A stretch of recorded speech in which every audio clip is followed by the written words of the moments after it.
A censura promovida pelo governo Bolsonaro revela cada vez mais o caráter autoritário do regime no Brasil. A boa notícia foi a liberação pela Justiça da entrevista do ex-presidente Lula. O comentário é de João Caires.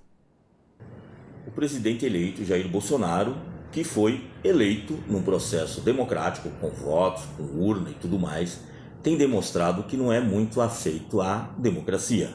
No dia de hoje, soubemos que o Frei Leonardo Boff, escritor famoso, escreveu vários livros, publicado em vários idiomas, muito respeitado mundialmente, foi impedido de palestrar no Instituto Nacional do Câncer, um órgão do governo federal.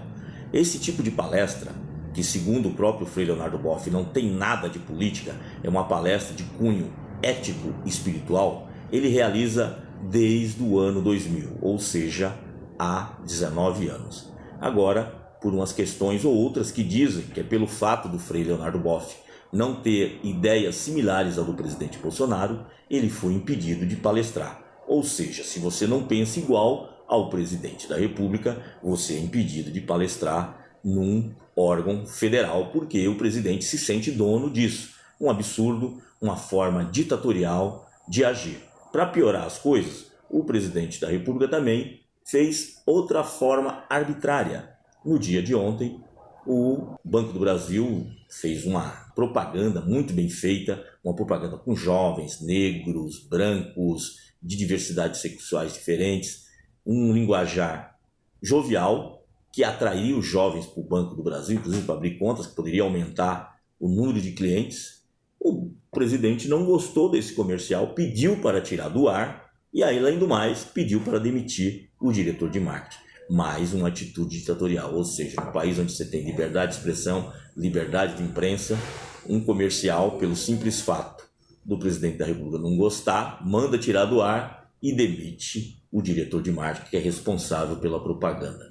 Ou seja, o nosso presidente se sente dono do Banco do Brasil, se sente dono, inclusive, de opinar qual é o tipo de propaganda que o Banco do Brasil deve ser feito. E se você não assistiu, procure no YouTube e vai assistir e ver que não tem nada demais. E para completar a semana, numa conversa, o presidente eleito disse que o Brasil não é um paraíso gay.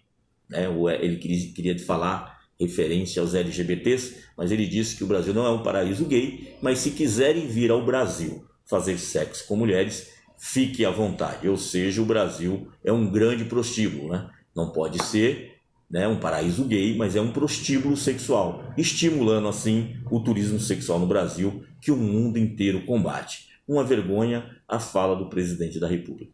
Mas no meio de tudo isso, pelo menos terminamos a semana com o STF colocando as coisas no lugares. Ontem mesmo comentei aqui sobre a atitude maluca da Polícia Federal de querer influenciar na entrevista concedida pelo Supremo Tribunal Federal, que foi um resgate dos jornalistas do jornal É o País, da Folha de São Paulo, que entraram com ação para que pudesse entrevistar o presidente da República há 8 meses, mas ele foi impedido por uma liminar, derrubaram a liminar do Supremo Tribunal Federal, que permitiu essa entrevista, mas a Polícia Federal quis colocar outros jornalistas na jogada ao bel prazer dela.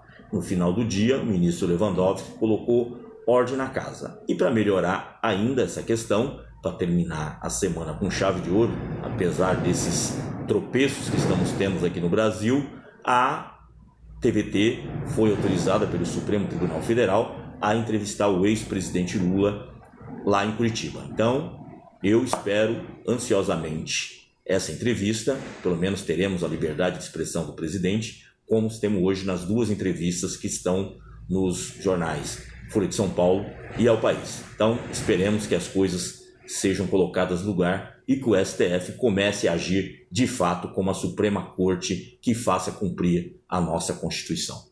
Gente, bora fortalecer a TVT? É só clicar em inscrever-se e depois clicar no sininho. Pronto! Assim que pintar notícia nova, você fica sabendo no ato.